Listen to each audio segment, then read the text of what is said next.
Accessibility on the GE66 is pretty straightforward with only one minor part when reinstalling the bottom panel. Of course, we'll cover that. This video is to enable you to replace your memory, storage, and Wi-Fi. Now this is a review unit and I do not have permission to remove the cooler. I always use a microfiber cloth between the lid and the table to limit scratches, and I always use the iFixit Protect toolkit because I like to take laptops apart and, more importantly, succeed at doing so. No gouging the chassis or stripping the screws here.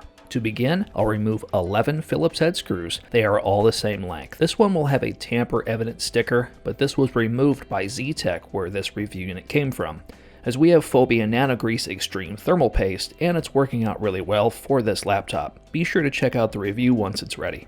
Next, I'll use a suction cup right here to assist in removing the bottom panel. Once I have this started, I'll begin to slide my fingers along the front and then side of the bottom panel. The rear won't give you too much trouble at this point, and the bottom panel should lift right off.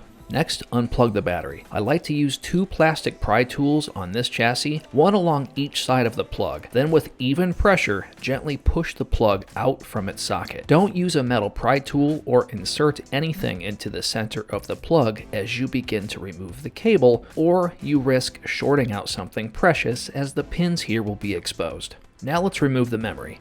Both DIMMs are under a flimsy black plastic cover. To release the memory, you'll have to press outward on these two metal clips. The module will often spring upward, then slide it out of its socket. Note the groove cut into the memory and socket. The memory module can only be installed one way.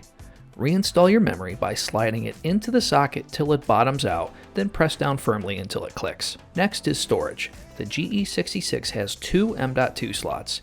One of these is occupied on our review unit. The black aesthetic cover will have sticky tape on both ends so it will stay put on the storage drive. MSI pre-installs the necessary screw to mount your drive as well. The drive is held in place with a single screw.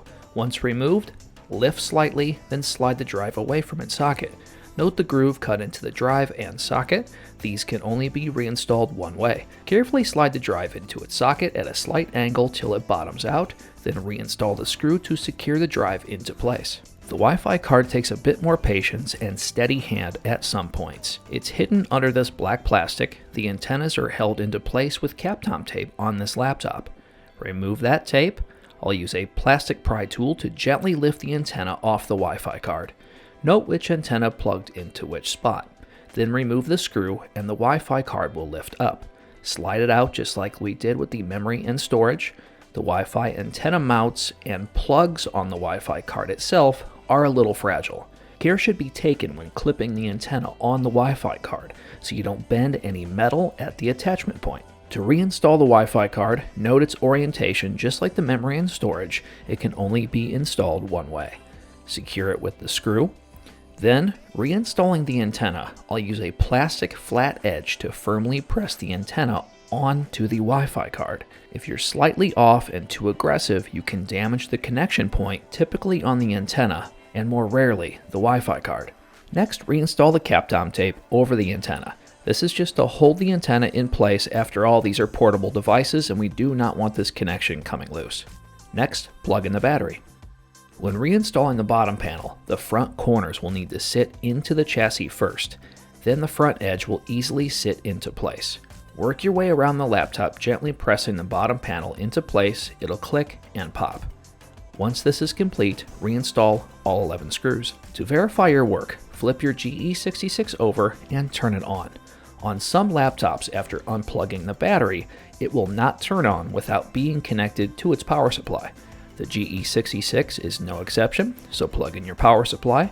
Boot times can take 30 to 90 seconds, so do not panic. That's it.